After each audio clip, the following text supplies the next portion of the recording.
ขณะนี้พระมหาเถระที่ได้เมตตามาร่วมในพิธีพระราชทานเพลิงศพของพระเดชคุณหลวงปู่พระราชจินดานายกในภาคบ่ายในช่วงบ่ายหลังจากฉันเพลแล้วได้กลับเข้ามาสู่บริเวณศาลาบำเพ็ญบุญกตปุญโญอนุสรณ์วัดพระเจดีย์เสาหลังตอนนี้หลวงปู่ใหญ่หลวงปู่วัดจองคำได้เดินทางมาถึงศรัทธาผ่านตอนนี้ครูบาอาจารย์พระมหาเถระในพื้นที่ของที่มาร่วมพิธีที่นี่ได้เข้าไปกราบหลวงปู่กัน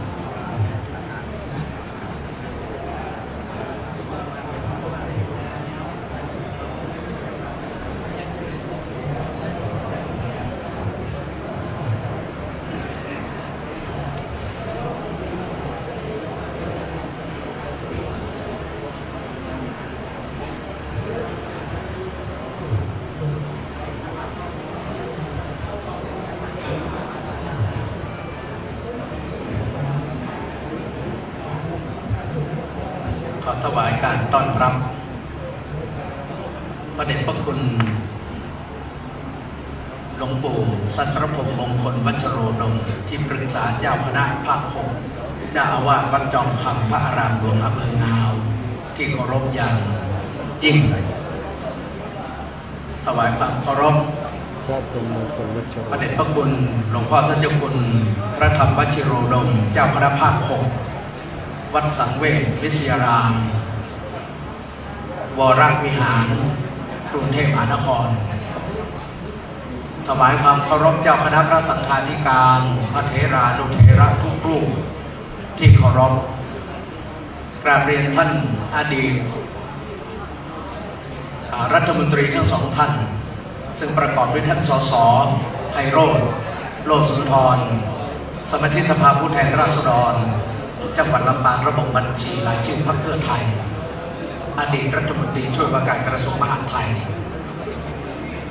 ท่านดร.พินิจจันทรสุรินทร์อดีตรัฐมนตรีว่าการกระทรวงเกษตรและสหกรณ์ท่านหัวหน้าส่วนราชการของจังหวัดลำปาง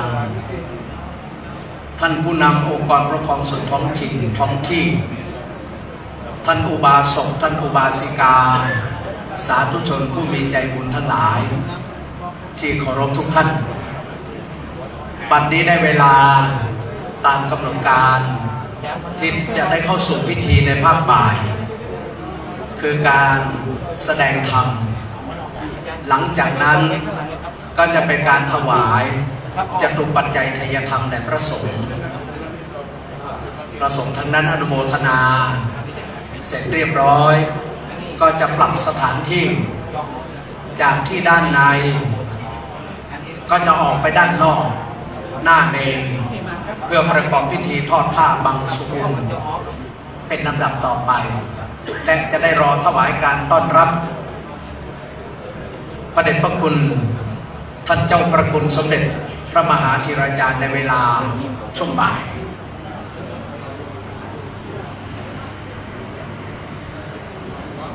บัดนี้ได้เวลาอันเหมาะสมแล้วในนามของศิษยานุศิษย์ของพระเดชพระคุณหลวงปู่ท่านเจ้าคุณพระราชธิดานายกขอได้รับเมตตาบารมีธรรมจากพระเดชพระคุณหลวงปู่ท่านเจ้าคุณพระพรหมมงคลวัชโรดมที่ปรึกษาเจ้าคณะภาค6ได้ประกอบพิธีบูชาพระรัตนตรัยกราบอาราธนาด้วยความเคารพอย่างยิ่ง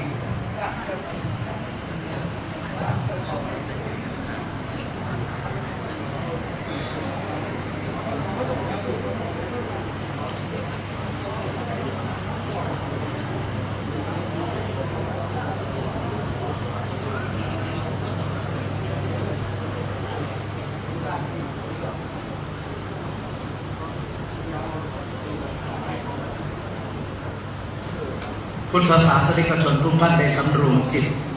ประนมมือ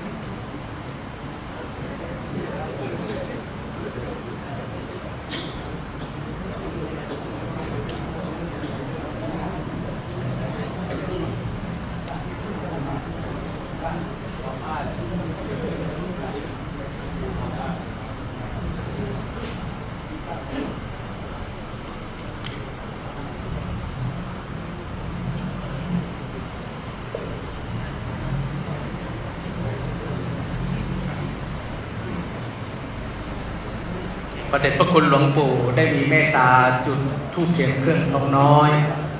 จุดเทียนส่งธรรมอ่านหนังสือเทศน์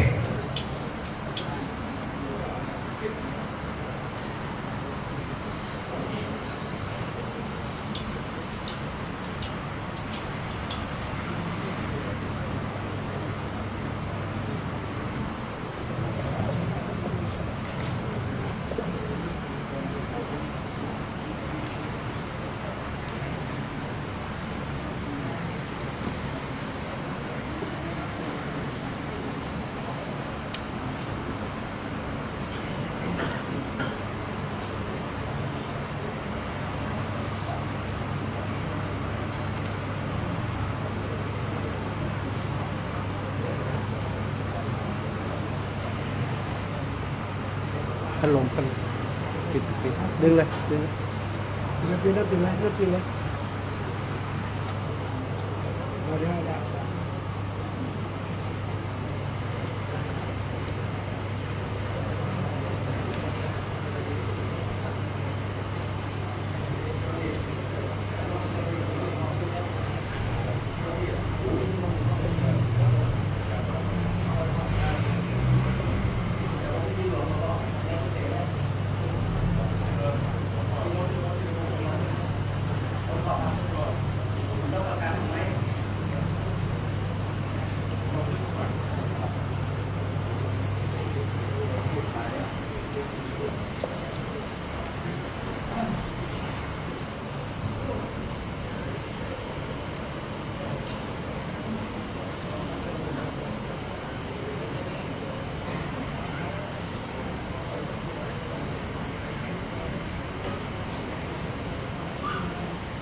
ลำดับต่อจากนี้ไป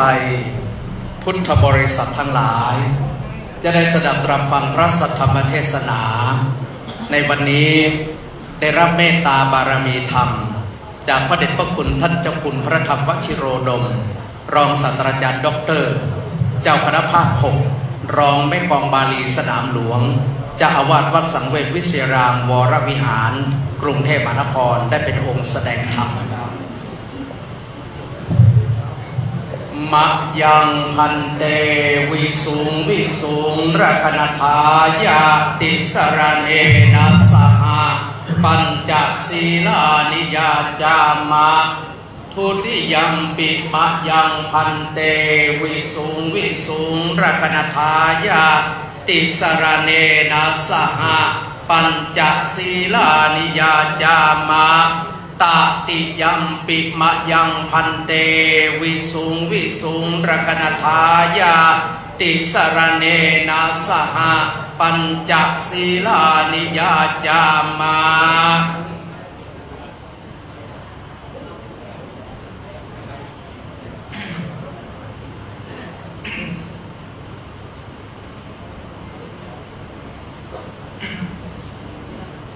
นะโมตัสสะภะคะวะโตอะระหะโตสัมมาสัมพุทธัสสะ นะโมตัสสะภะคะวะโตอะระหะโตสัมมาสัมพุทธัสสะ นะโมตัสสะภะคะวะโตอะระหะโตสัมมาสัมพุทธัสสะ นะโมตัสสะภะคะวะโตอะระหะโตสัมมาสัมพุทธัสสะนะโมตัสสะภะคะวะโตอะระหะโตสัมมาสัมพุทธัสสะ นะโมตัสสะภะคะวะโตอะระหะโตสัมมาสัมพุทธัสสะ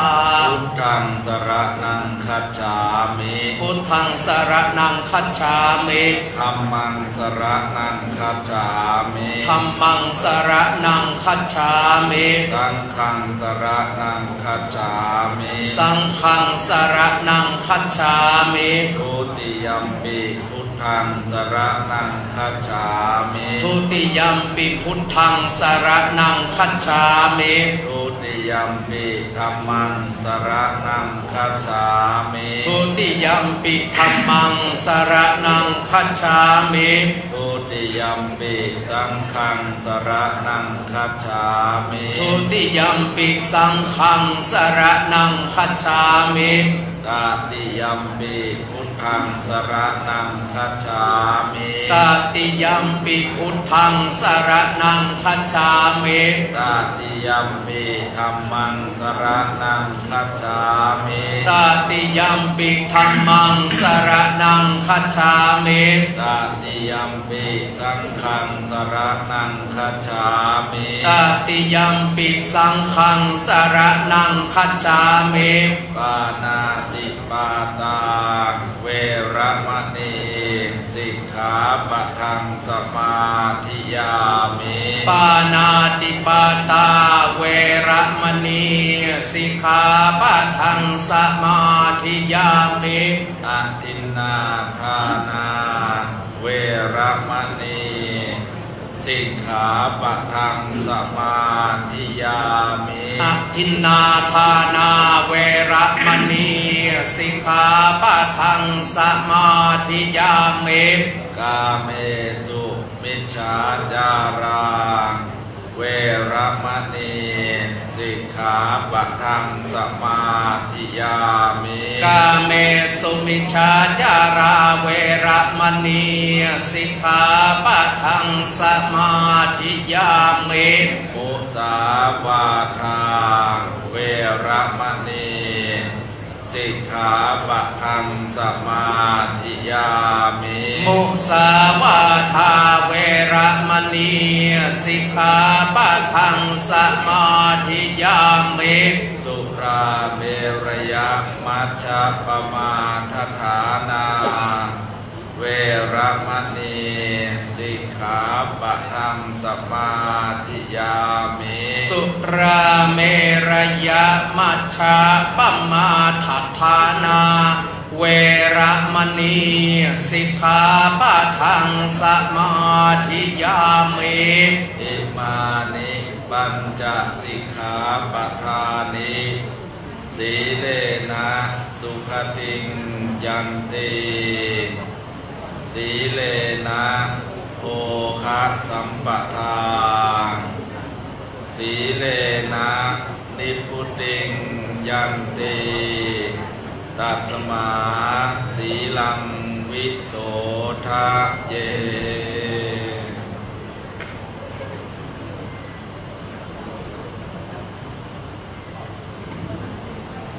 พระมาจะโลกาธิปติสหัมปติกัดอัญชลีอันทิวรังอัญญาจทา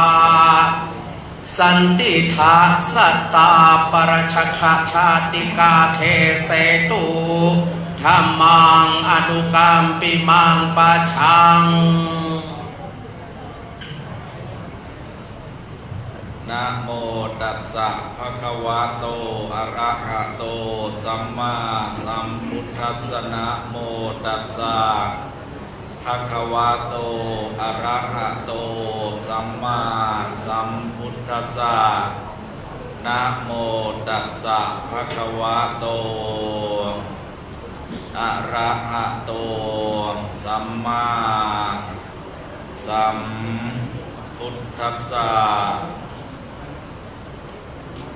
อารามะโรปาวนะโรปาเยชนาเสตุการกาปะปัญจะพุทธปานัญจะเยทะทันติอุปัสสยัง เตสั่งทิวาจะรัตโตจะ สัทธาปุญญังปวัตติธรรมัทธาศีลสัมปันนาเตชะนาสักขะคามิโนติณบัดนี้จะได้แสดงพระธรรมเทศนา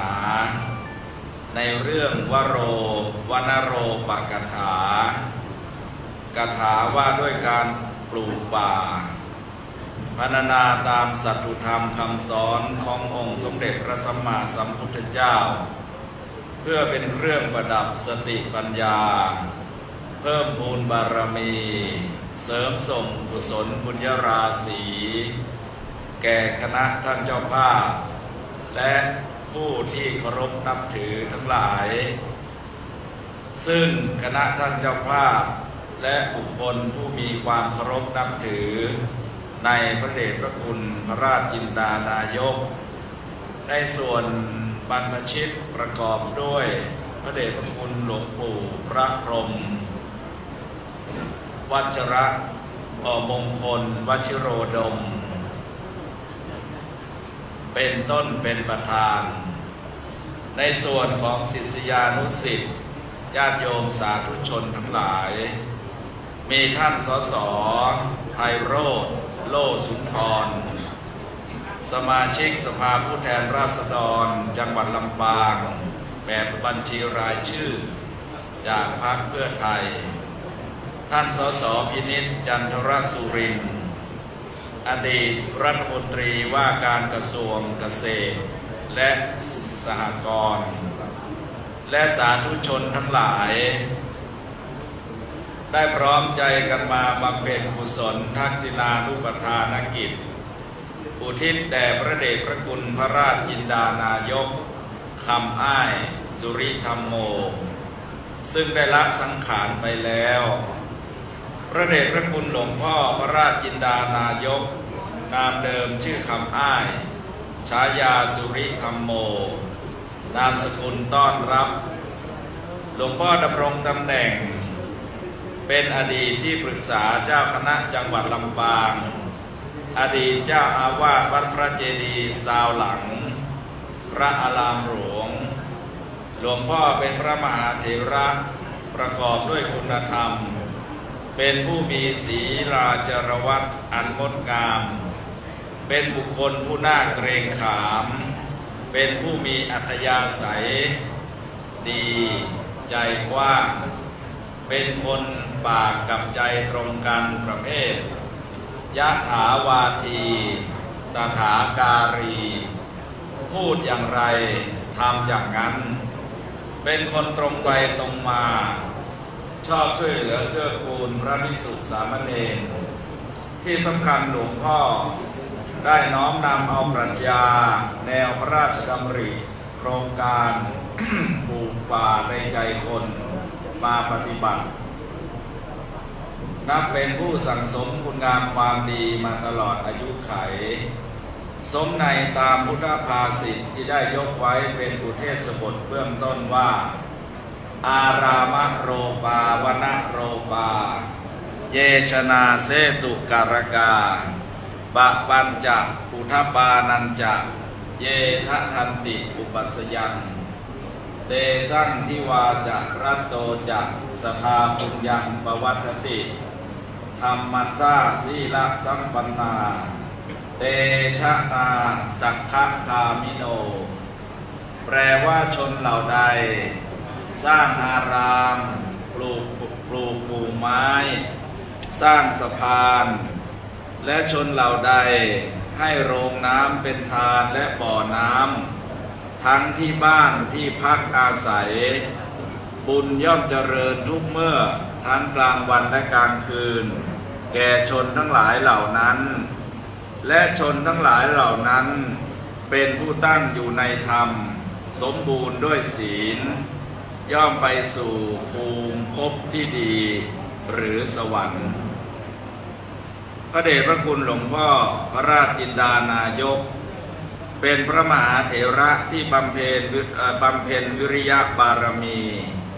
ท่านได้สนองงานคณะสงฆ์ทั้ง6ด้าน คือด้านการปกครอง ด้านการศึกษา ด้านการเผยแผ่ด้านการสาธารณูปการ ด้านการศึกษาสงเคราะห์และด้านสาธารณสงเคราะห์ หลวงพ่อท่านทุ่มเทให้กับงานคณะสงฆ์ทุกๆด้านโดยเฉพาะด้านสาธารณูปการนั้นตลอดระยะเวลาดำรงตำแหน่งเจ้าอาวาสมาตั้งแต่ปีพ.ศ. 2512 สมัยวัดพระเจดีย์ซาวหลังยังเป็นวัดราชจนกระทั่งได้รับยกสถานะขึ้นเป็นพระอารามหลวงเมื่อปีพ.ศ. 2539 หลวงพ่อได้ทุ่มเทให้กับการสร้างวัตถุเสนาสนะในวัดเป็นต้นว่าจัดหาทุนก่อสร้างกุฏิรับรองก่อสร้างกำแพงวัดก่อสร้างโรงของบูชาหรือโรงเก็บกลองบูชาโดยได้รับทุนสนับสนุนจากปตท.ก่อสร้างกุฏิเจ้าอาวาสก่อสร้างสำนักงานเจ้าคณะจังหวัดลำปางก่อสร้างห้องสุขาอารามโรปาปลูกสวนดอกไม้และสวนผลไม้ตกแต่งจัดสวนหย่อมปลูกต้นไม้ไม้ดอกไม้ประดับที่วัดพระเจดีย์ซาวหลังจะจัดให้มีป้ายคติธรรมคำคมสุภาษิตติดตามต้นไม้จัดระเบียบแบบแผนวัดให้เป็นแม่บทได้เรียบร้อยดีงามทำความสะอาดวัดให้เซตุการกาเป็นประธานจัดสร้างสะพานคอนกรีตเสริมเหล็กข้ามแม่น้ำวังระหว่างหมู่บ้านวังหม้อตำบลธงชัยและหมู่บ้านสามัคคีตำบลพิชัยอำเภอเมืองลำปางเพราะก่อนที่จะสร้างเป็นสะพานคอนกรีตเสริมเหล็กที่เห็นอยู่ในปัจจุบันหลวงพ่อเป็นผู้นำชาวบ้านสร้างสะพานหรือขัวแตะไม้ไผ่สำหรับคนเดินรถจักรยานข้ามได้สร้างทุกปีเพราะแต่ละปีถึงฤดูน้ำหลากน้ำก็จะพัดเอาสะพานขาดอยู่เป็นประจำเป็นประธานจัดหาทุนขยายถนนท่าต้นเกียงตำบลเวียงเหนือเข้าสู่วัดหมื่นครื้นเป็นประธานจัดหาทุนทรัพย์ตัดถนนผ่านทุ่งนาจากทิศเหนือวัดพระเจดีย์ซาวหลังไปสู่ไร่โป่งฟานเป็นต้นวนโรปาในบั้นปลายชีวิตช่วงระยะปีพ.ศ. 2550 เป็นต้นมาหลวงพ่อมีแนวคิดเรื่องการอนุรักษ์ป่าช่วยกันนำไม้ไปปลูกโบสถ์ป่าไม้ดูแลรักษาต้นน้ำลำธารโดยเฉพาะป่าต้นน้ำเมืองปานหลวงพ่อได้กล่าวกับผู้สื่อข่าวชุมชนในวันจัดงานปลูกป่าในใจคนที่วัดดอยซางตำบลแจ้ซ้อนอำเภอเมืองปานจังหวัดลำปางเมื่อวันที่ 25 เมษายน 2560 ว่าธรรมะคือธรรมชาติสมัยพุทธกาลพระพุทธเจ้าได้ใช้ป่าในการบำเพ็ญเพียรจนกระทั่งตรัสรู้ดังนั้นขอพระสงฆ์ในฐานะผู้นำจิตวิญญาณของพุทธศาสนิกชนจงให้ความสำคัญในการปลูกป่าในใจคนให้กับคนในชุมชนและภาคีเครือข่ายส่วนต่างๆจงมีความรักความหวงแหนความร่วมมือการฟื้นฟูป่าไม้ให้มีความอุดมสมบูรณ์เป็นแหล่งอาหารและน้ำในการดำรงชีพอย่างยั่งยืนพระเดชพระคุณหลวงพ่อพระราชจินดานายกมีความมุ่งมั่นตั้งใจอย่างยิ่งในการเป็นผู้นำจัดตั้งกองทุนสิ่งแวดล้อมจังหวัดลำปางโดยการปรึกษาหารือขอความร่วมมือกับองค์กรภาคีเครือข่ายราษฎรอาสาสมัครพิทักษ์ป่าจังหวัดลำปางหรือสสทป.คณะกรรมการสมัชชาสุขภาพจังหวัดลำปางและเครือข่ายภาคประชาสังคมนำโดยเจ้าป้ากาญจนาประชาพิทักษ์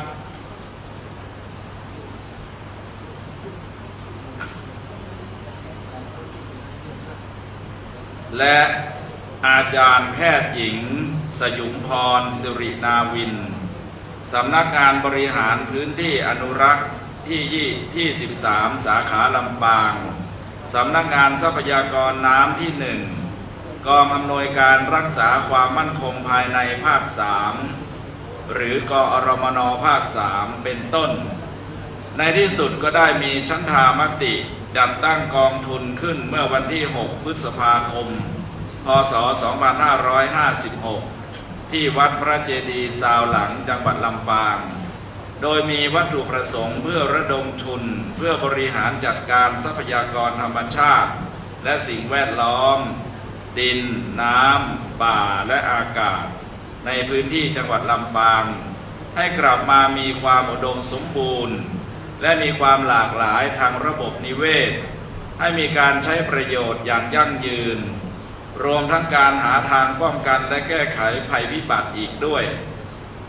กองทุนสิ่งแวดล้อมจังหวัดลำปางจากต้นคิดของพระเดชพระคุณหลวงพ่อยังยั่งยืนดำรงอยู่มาจนถึงปัจจุบันซึ่งขณะนี้มีคุณชุติอรชอบชื่นเป็นประธานคณะกรรมการและมีพระเดชพระคุณพระจินดารัตนาพรเจ้าคณะจังหวัดลำปางเป็นประธานที่ปรึกษา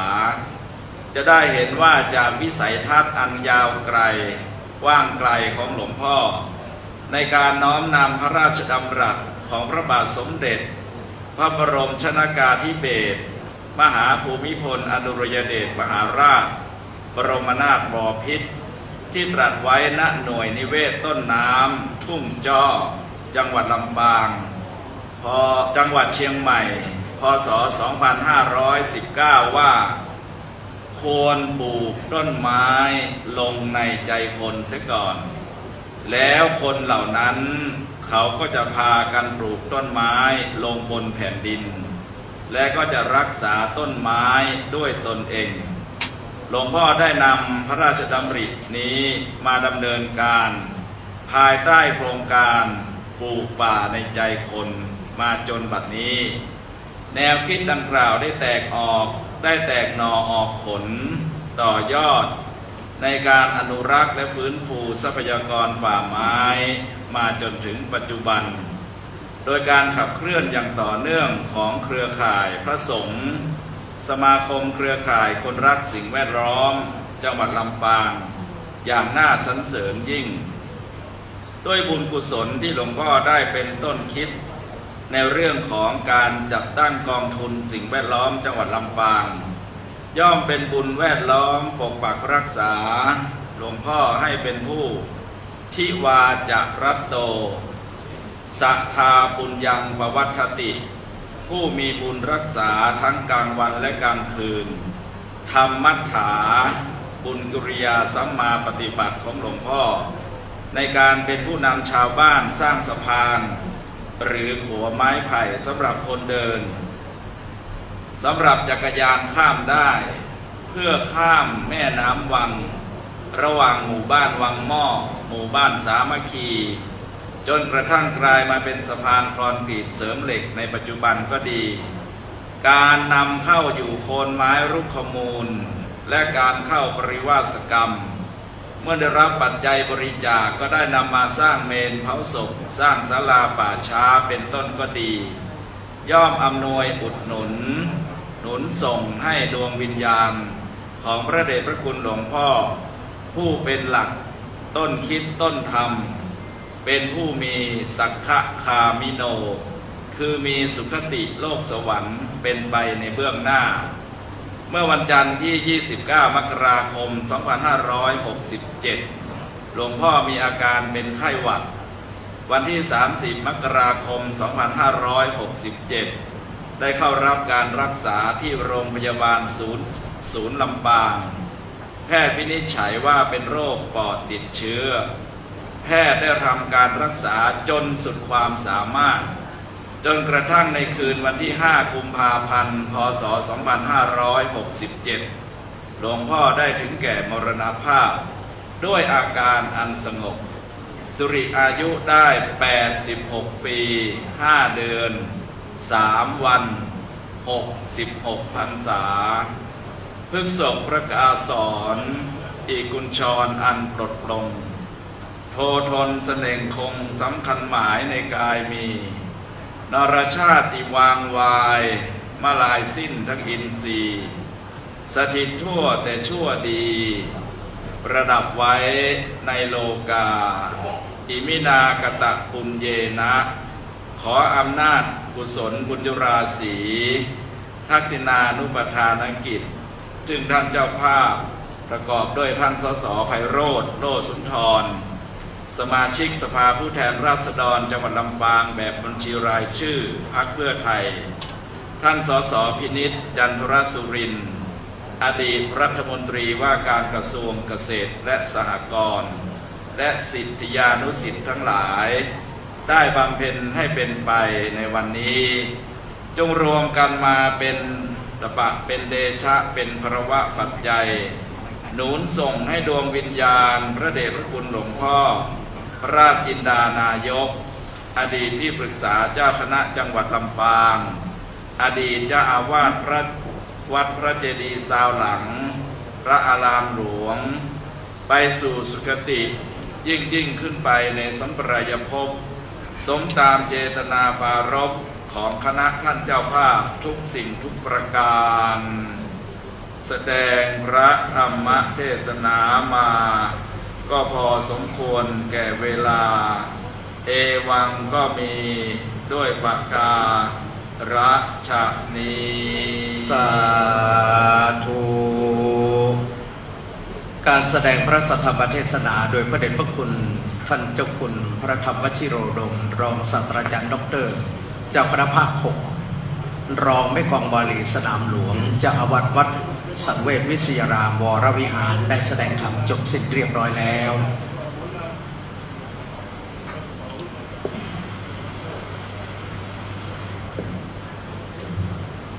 หลังจากที่พระเดชพระคุณหลวงพ่อกลับลงมานั่งด้านล่างก็จะเป็นการถวายกันเทศซึ่งเป็นกันเทศพระราชทานโดยเสด็จพระราชกุศลของสมเด็จพระนิธิฐาธิราชเจ้ากรมสมเด็จพระเทพรัตนราชสุดาสยามบรมราชกุมารีซึ่งเป็นเครื่องเทศธรรมที่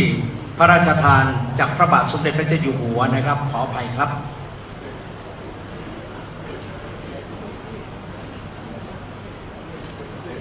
ครับพระบาทสมเด็จพระเจ้าอยู่หัวโดย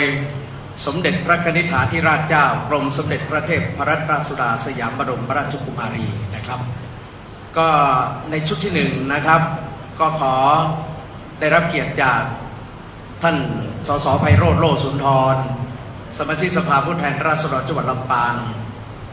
ระบบบัญชีรายชื่อพรรคเพื่อไทยได้เข้าถวายในชุดที่1ครับ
ต่อไปกันเทศชุดที่2เป็นเบาะหลุยพร้อมโต๊ะเคียงชุดใหญ่ขอได้รับเกียรติจากท่านสสท่านดร.พินิจจันทรสุรินทร์ครับ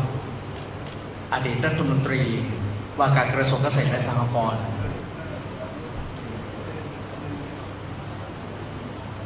พรรคเพื่อไทยเช่นกันครับ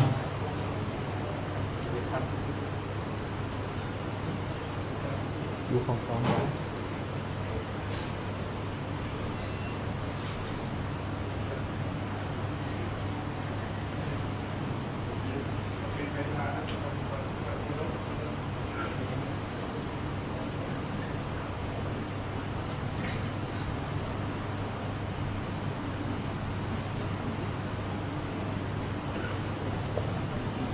เมื่อถวายเครื่องไทยธรรมเสร็จสิ้นเรียบร้อยนะครับ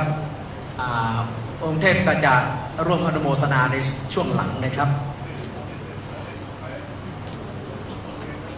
ครับต่อไปเจ้าภาพท้องถิ่นจังหวัดลำปางนะครับท่าน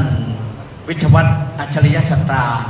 พร้อมด้วยครอบครัวนะครับที่จะถวายกันเทศเรียนเชิญในช่วงนี้เลยครับต่อไปกระผมขออนุญาตอ่านรายนามพระสงฆ์ที่ขึ้นนั่งบนอาสนะสงฆ์นะครับเพื่อที่จะได้สวดมัตติกา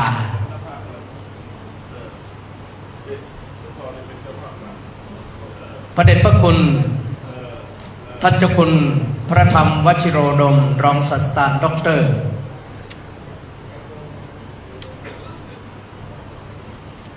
พระเดชพระคุณท่านเจ้าคุณพระเทพรัตนนายก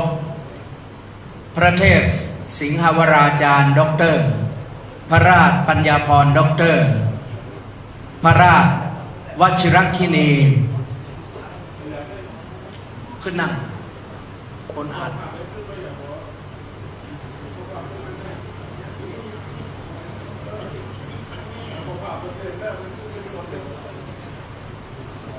ขออภัยครับข้อมูลคลาดเคลื่อนนิดหนึ่งครับกระผมกราบขออภัยก็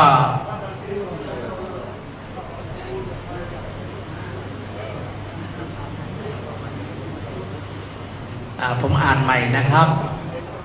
ประกอบด้วยท่านพระเดชพระคุณท่านเจ้าคุณพระเทพรัตนนายกเจ้าคณะจังหวัดลำพูนนะครับเจ้าอาวาสวัดพระธาตุหาริพุนชัยขึ้นนั่งบนอัฐสงฆ์นะครับพระเทพสิงหวราจารย์ด็อกเตอร์รองเจ้าคณะจังหวัดอนุโมทนารับพรกันเทศครับวะหาปุราปริปุเรนติสาครังเอวะเมวะอิโตทินังเบตานังอุปกัปปติ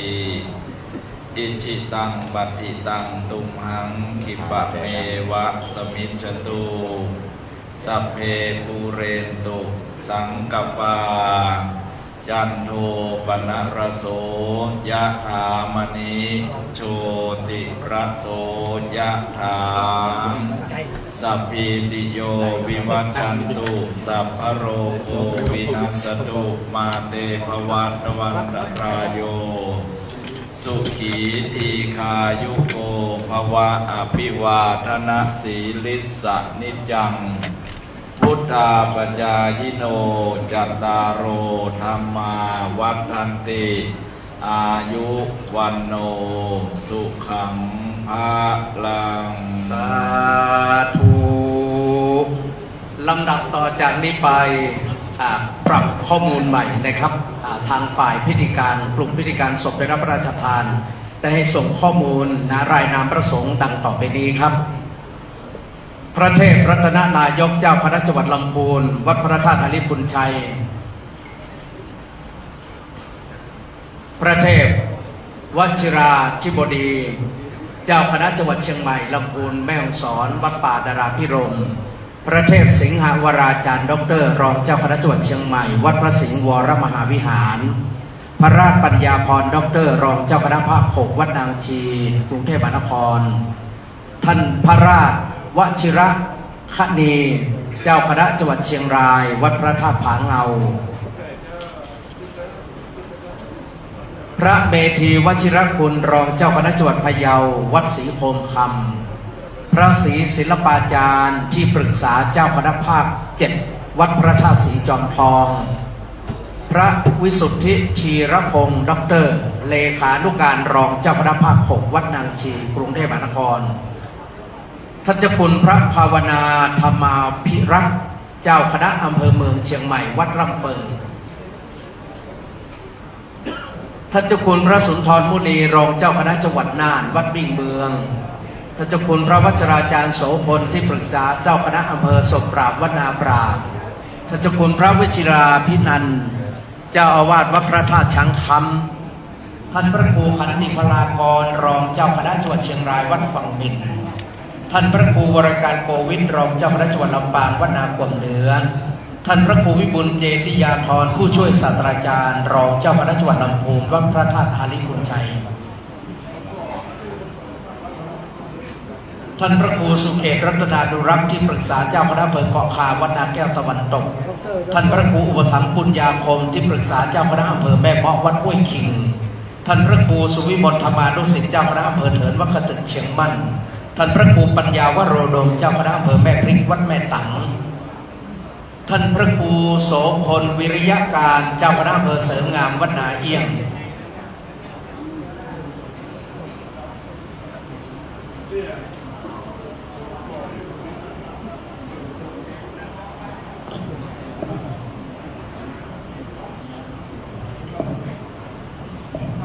ท่านพระครูโสพลขันธยานุยุทธผู้ช่วยเจ้าอาวาสพระอารามหลวงวัดนากวมเหนือ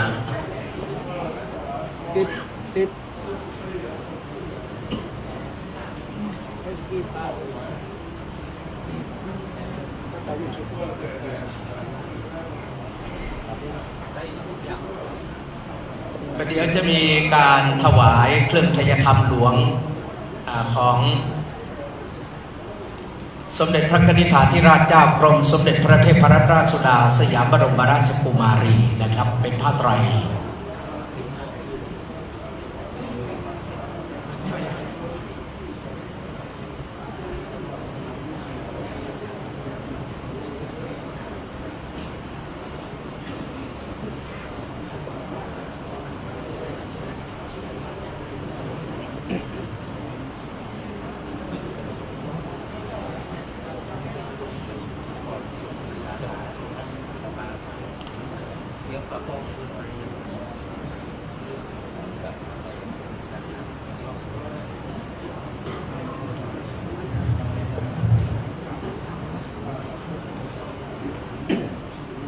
พร้อมแล้วประสงค์สวดมัตติกาครับนะโมตัสสะภะคะวะโตอะระหะโตสัมมาสัมพุทธัสสะนะโมตัสสะภะคะวะโตอะระหะโตสัมมาสัมพุทธัสสะนะโมตัสสะภะคะวะโตอะระหะโตสัมมาสัมพุทธัสสะกุศลธรรมะอกุศลธรรมะอัปยากตาธรรมะสุขายเวทนายสัมปยุตตาธรรมะทุกขายเวทนายสัมปยุตตาธรรมะทุกขมสุขายเวทนายสัมปยุตตาธรรมะวิปากธรรมะวิปากธรรมะธรรมะวิปากนาวิปากธรรมะธรรมะอุปาทินนุปาทานิยาธรรมอนุปาทินนุปาทานิยาธรรมะอนุปาทินานุปานิยาธรรมะสังกิเลสสังกิเลสิกาธรรมะอสังกิเลสสังกิเลสิกาธรรมะอสังกิเลสสังกิเลสิกาธรรมะสวิตักขสวิจารามาอวิตักขวิจารมัตตา มาอวิตากาวิจาราธัมมาปิยคัตตาธัมมาสุขสาคัตตาธัมมาอุเบกขาสาคัตตาธัมมาทัสสเนหาตาภาธัมมาภาวนายปหาตาภาธัมมาเนวทัสสเนนันภาวนายปหาตาภาธัมมาทัสสเนนปหาตาภาเหตุกาธัมมายปหา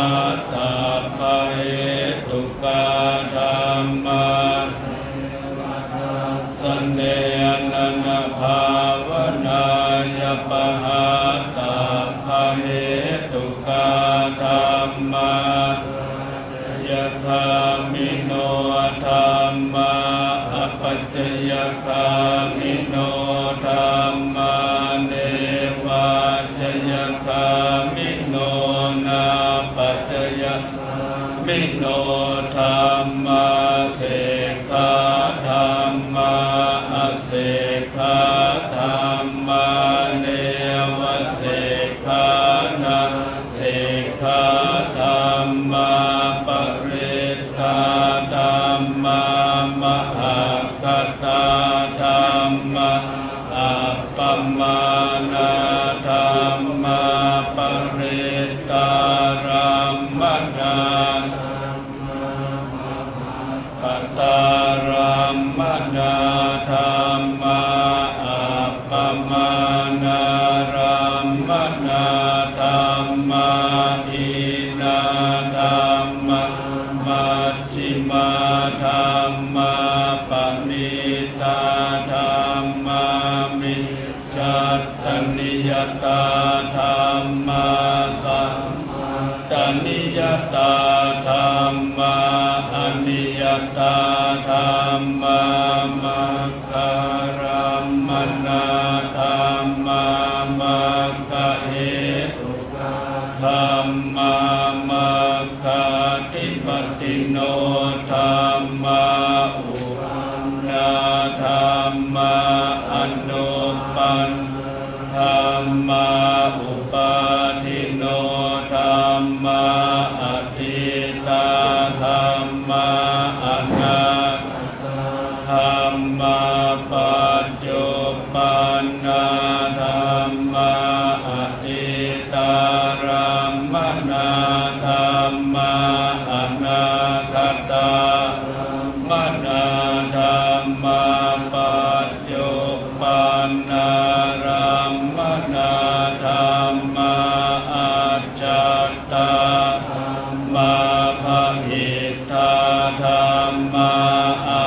จัตตาภหิตตาธัมมาอาจัตตารัมมนาธัมมาภหิตตารัมมนามาอาจัตตาภหิตตารัมมนาธัมมาสนสัพปติภาธัมมาอนิทัสสนสัพปติภาธัมมาอนิทัสสนาปฏิภาธัมมาเหตุปัจจโยอารัมมณปัจจโยทิปฏิปัจจโยอนันตรปัจจโยตลปัจจโยสหชาตปัจจโยอัญญมัญญปัจจโยสยปัจจโยอุปนิสยปัจจโยปุเรชาตปัจจโยปัจจาตปัจจโยอาเสวนปัจจโยกัมมปัจจโยวิปัสปัจจโยอิจโยอินทรียปัจจโย โยชานะปัจจโยมาคปัจจโยสัมปโยตปัจจโยวิปโยตปัจจโยอาติปัจจโยทิปัจจโยวิคตปัจจโยอวิคตปัจจโยลำดับต่อจากนี้ไปจะเป็นการเข้าถวายเครื่องไทยธรรมหลวงพระราชทานโดยสมเด็จพระกนิษฐาธิราชเจ้ากรมสมเด็จพระเทพรัตนราชสุดาสยามบรมราชกุมารี10 ไตรแรกกราบรัตนาพระเดชพระคุณท่านเจ้าคุณพระจินดารัตนาพรเจ้าคณะจังหวัดลำปางวัดพระแก้วรัตนสุขนารามพระอารามหลวงช่วยด้วย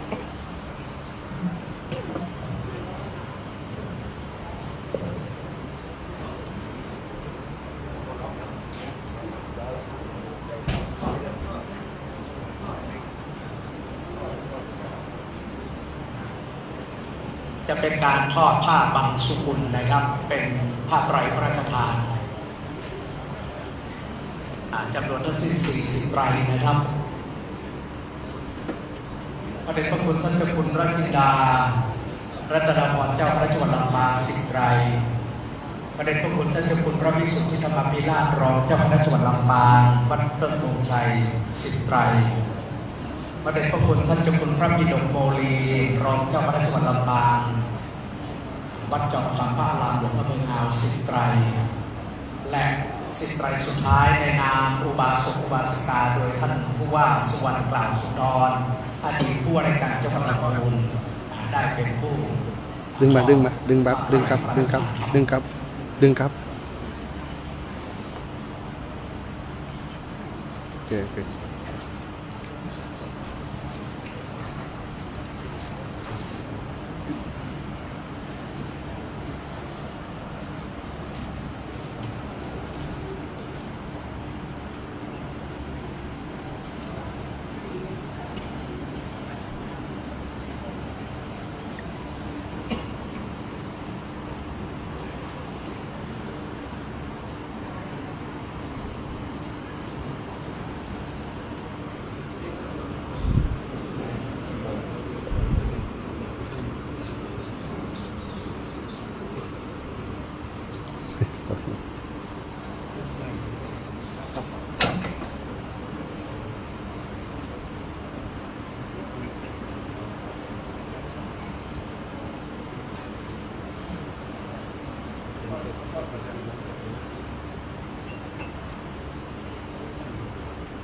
แก้พัดลงมา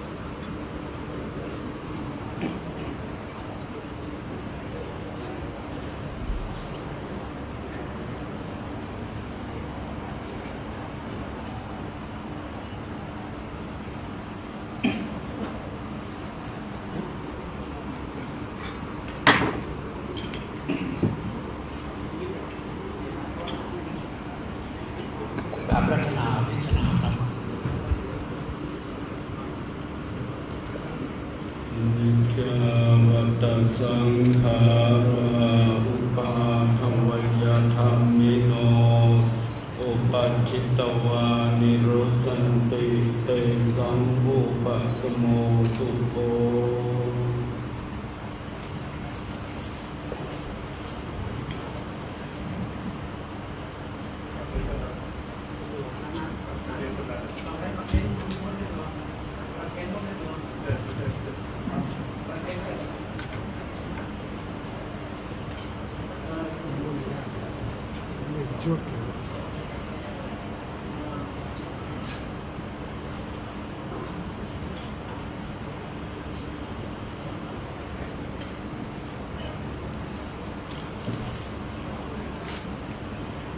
ลำต่อไปอีก20 ไตร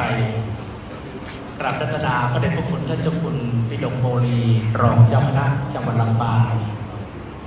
วัดจอมพันพระอรัญหลวงพ่อองค์นาสิบไตรท่านผู้ว่าสุวรรณกล่าวสุนทรอดีตผู้ราชการจังหวัดลำพูนสิบไตร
นิมนต์พระสงฆ์พิจารณาครับ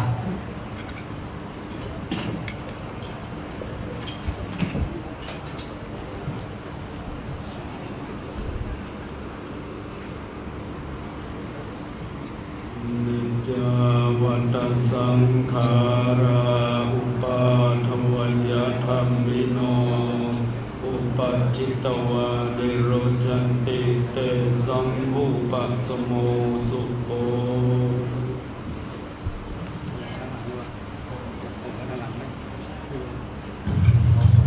ลำดับต่อจากนี้ไปเรียนเชิญเจ้าภาพที่มาจับจองยอดเครื่องไทยธรรมที่จะได้ถวายพระสงฆ์ทั้งหมดนะก็จะขออนุญาตอ่านรายนามนะครับถ้าหากว่าเจ้าตัวอยู่ก็ขอเรียนเชิญถ้าไม่อยู่ก็ไม่เป็นไรนะครับ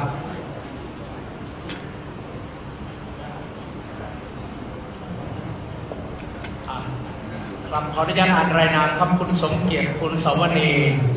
พันอนุกุลนะครับเรียนเชิญคุณศรีไพรนวลสายพร้อมครอบครัวนางสาวจุฑามาศจิรายุเจริญศักดิ์กทมอาจารย์สมศักดิ์อาจารย์ฐานุสาสายสวัสดิ์พร้อมครอบครัวดร.วิทยาคุณพุทธชาติบริบูรณ์ทรัพย์พร้อมครอบครัวเรียนเชิญเลยนะครับเพราะว่าท่านเป็นเจ้าของได้นำปัจจัยมาเป็นเจ้าภาพนะฮะเรียนเชิญคุณนิชดาติตานันนะครับห้างสนจักรลำปางบัณฑิตพรินติ้งเรียนเชิญคุณแม่จันฟองปินตาศรีพร้อมครอบครัวสมาคมคนตาบอดลำปางเภสัชกรเกษมภพแพทย์หญิงธิรตาทองใบนายปันพลทองใบนะครับเรียนเชิญครับคุณก้องล่าคุณพันนีกันไวพร้อมครอบครัวนางสาวพรทิพย์ปราบใหญ่นายปิยะชัยพบพ่อค้านะครับครอบครัวพ่อเลื่อนแม่ฟองจันทร์นางสาวสิริพรนางสาวสิริลักษณ์เสาใจคุณพ่อสุชาติคุณแม่จันหอมวันณวันนิชพร้อมครอบครัวลูกหลานพ่อมองแม่เหรียญนักจันตานายเทโพหงสนันนะครับนางสาวนพเก้าแม่ไตรภพอาจารย์สุพจน์นางฟองคำนักจันตาเรียนเชิญแม่ฟองคำแม่จันฟองยศตื้อนายวิลาหงสนันนางสาวจินจุฑาหงสนันครับนายทิติทัศน์นะครับใจเรือนพร้อมครอบครัว บริษัทปูนซีเมนต์ไทยลำปางจำกัดตัวแทนนะเรียนเชิญคุณประเชิญวงช่างเงินนะครับอันนี้คือตัวแทนที่ยังไม่ได้ประเคนเมื่อวานนี้และไม่ได้ประเคนเมื่อเช้านี้นะครับก็ขอเชิญครับอันนี้คือคณะที่เรากันไว้สำหรับที่จะประเคนในวันนี้นะก็ขอเชิญนะที่เหลือก็ขอเป็นศิษย์โยมศิษย์ลูกศิษย์ของหลวงพ่อได้เข้าถวายประเคนเลยพระสมเทรานุเทระบางทีอุบาสิกาก็เข้าลำบากเข้ายากนะยังไงก็ขอเป็นทางศิษยานุศิษย์เจ้าหน้าที่กลุ่มพิธีการนะได้ช่วยดูแลด้วยนะครับขอบคุณเลยนะจ่าสาธุพระสงฆ์ที่นั่งอยู่ตรงกลางเขายากนิดหนึ่งนะก็ขอเป็นอุบาสกนะครับ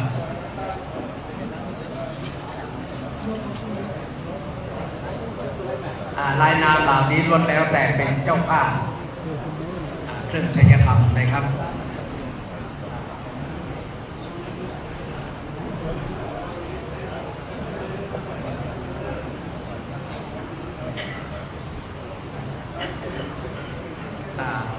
ครับขอเชิญคณะเจ้าหน้าที่ข้าราชการของสำนักงานวัฒนธรรมจังหวัดสำนักงานพระพุทธศาสนาจังหวัดครับได้เข้าเป็นตัวแทนถวายเลยครับ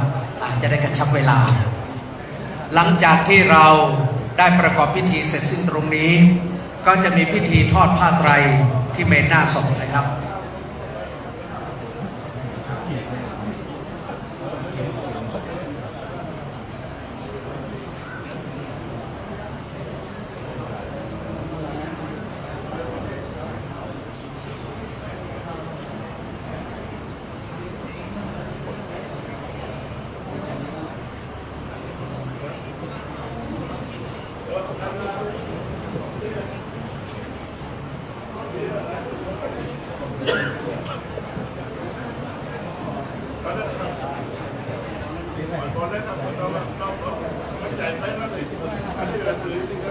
ท่านที่เป็นเจ้าภาพเข้าเลยนะ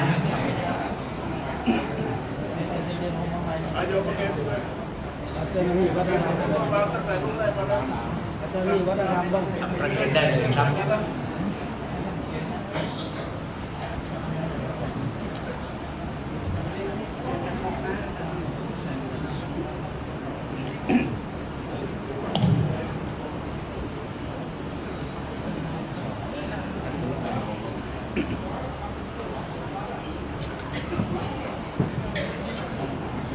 ต่อไปพระสงฆ์ทางนั้นอนุโมทนาณบัดนี้ยะถาวาริวหาปุราปริปุเรนติสาครังเอวเมวะอิโตทินังเปตานังอุปกัปปติอิจิตังปฏิตังตุมหังคิปะเมวะสมิจจตุสเพปุเรนตุสังกปาจันโนปันรโสยถามณิโชติรโสยถาโยวิวันชันตุสัพพโรโควินาศตุมาเตภวัตวันตรายสุขีทีกายุโกภวันสัพพิติโยวิวันชันตุสัพพโรวินาศตุมาเต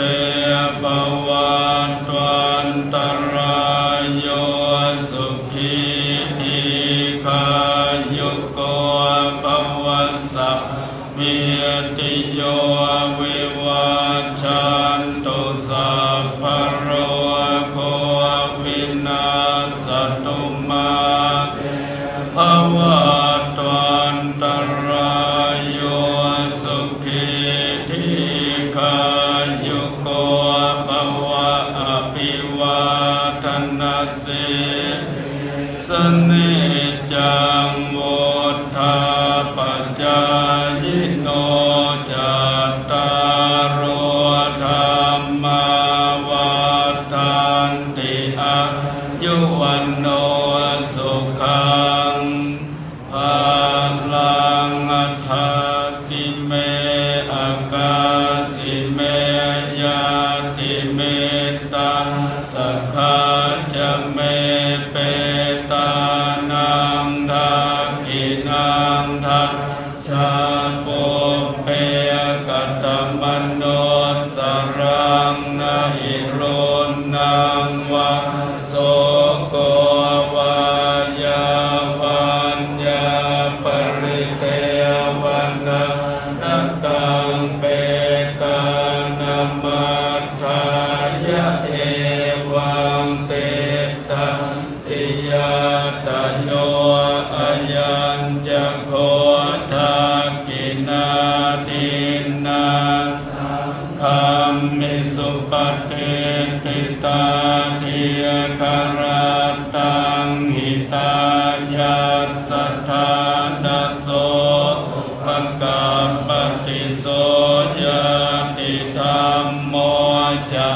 ยังนิทัสสิโตดานะปูชาจักตาอุลาลา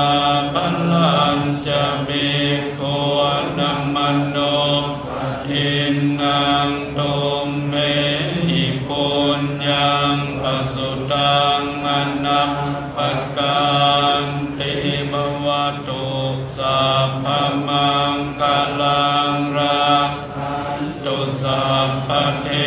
วตาสัพพพุทธานุภาเวนัสสัทธา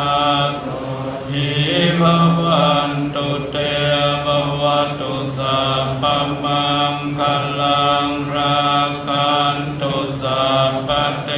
วสัพพธรรมานุภาเวนัสสัทธาโสติภวันตุเตภวตุสัพพมังคลังรักขันตุสัพพเทวตาสัพพสังฆานุภาเวนัสสัทธาโสติภวันตุเต สาธุต่อไปสุมาแก้วทั้งสามไวยสาลาพระเจ้าโยสันนิสิโนวะลัมโพธิมูเลมาลังสาเสนังมหันติงวิจโยสัมโพธิมากัญชีอนันตญาโนโลกุตตะโมตังปนามามะพุทธังตังปนามามะธัมมังตังปนามามะสังฆังสาธุสาธุสาธุอาจโยโนพันเตอชัคขมายะถาภาเลยะถาภูละเหยะถาอกุสเลเยมยังโยหังปันเตชาติโตปัฏฐายะปมาตังวาอคัมมะอโยนิโสมนัสสิกรังวาอคัมมะปุถเทวาธัมเมวาสังเขวาอาคะระวังอาการิมหากาเยนวาจายวามนัสสาวาเตสังโนปันเตอัจจยังอาจารยโตปฏิกันหาตุอาญาติสังวรายาสาปังโตสังฆมาตุโนอะระหังสัมมาสัมพุทโธภะคะวาพุทธังภะคะวันตังอภิวาเทสวากขาโตภะคะวะตาธัมโมธัมมังนามาสามิสุปฏิปันโนภะคะวะโตสาวกสังโฆสังฆังนามาบัดนี้พิธีทางด้านศาสนาได้เสร็จสิ้นเรียบร้อยจึงเป็นพิธีรัฐพิธีและพิธีปืนบานได้เสร็จสิ้นเรียบร้อยแล้วกระผมขอการปรารถนาพระมหาเถระเจ้าทุกรูปได้เปลี่ยนที่นั่งใหม่นะครับซึ่งจะขอนิมนต์ออกไปนั่งที่ด้านนอกซึ่งจัดเตรียมที่นั่งรองรับไว้เรียบร้อยในส่วนของอุบาสกส่วนของอุบาสิกาเรียนเชิญนะครับคณะกรรมการวัยวัจกรวัดพระเจดีย์สาวหลังดูแลตอนรับคณะท่านผู้มีเกียรติผู้หลักผู้ใหญ่ หลายครูหลายท่านได้จะได้มาท่านสสท่านอดีตรัฐมนตรีทั้งสองท่านได้เป็นนักดานานในคำเนิดครับ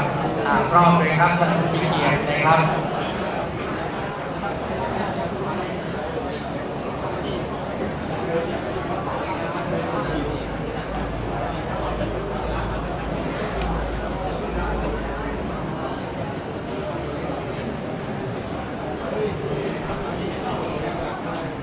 ผู้นำองค์กรปกครองส่วนท้องถิ่นบอกว่าจะเทศบาลเมืองเทศบาลตำบลพิชัยท่านนายกธวัชชัยปินตาศรีตลอดจนคณะรองนายกประธานสภาเลขานายกชมรมกำนันผู้ใหญ่บ้านตำบลต้นธงชัยและวันนี้ขอบคุณท่านนายกองค์การบริหารส่วนตำบลใกล้เคียงวันนี้มีตำบลบ้านเป่าท่านนายกบุญเย็นยอดพิบุตรรอดโดยคณะนะครับนายกองค์การบริหารส่วนตำบลทุ่งฝายนา